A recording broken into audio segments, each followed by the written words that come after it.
بەڕێز مەسرور بارزانی پێشوازیی لە شاندێکی باڵای یەکێتی ئەوروپا کرد. ئەمڕۆ 22/6/2017 بەڕێز مەسرور بارزانی راوێژکاری ئەنجوومەنی ئاسایشی هەرێمی کوردستان پێشوازیی لە شاندێکی باڵای یەکێتی ئەوروپا بە سەرپەرشتیی پاتریک سیمۆنێت بالیۆزی یەکێتی ئەوروپا لە عێراق کرد.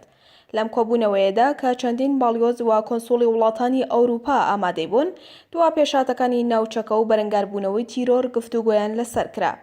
هەر لەم کۆبوونەوەیەدا پرسی ڕێفرەندۆمی هەرێمی کوردستان خرایە بەرباس و شاندی ئەوروپی جەختیان لەسەر بنەمای گفتوگۆ و دانوستان لە نێوان هەولێر و بەغدا کردەوە لە پێناو چارەسەری گشت کێشەکان و لێکتێگەیشتنی زیاتر.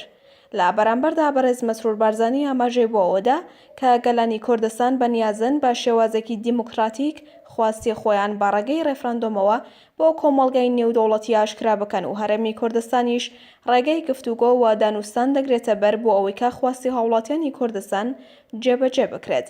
راوێژکاری ئەنجوومەنی ئاسایش دوو پاتیشی کردەوە کە هەوڵی فراوانتر دەدرێت تاوەکو نیگەرانیەکان لە دەڤەرەکەدا بڕێوێندرێت و کۆمەڵگەی نێودەوڵەتی دڵنیابێت کە کوردستانێکی سەربەخۆ فاکتەرێکی کاریگەرتر دەبێت لە جەنگی دژ بە تیرۆر و توندڕۆیی و بەشدارێکی کاراش دەبێت لە پێناو سەقامگیری و ئاشتەوایی لە دەڤەرەکەدا.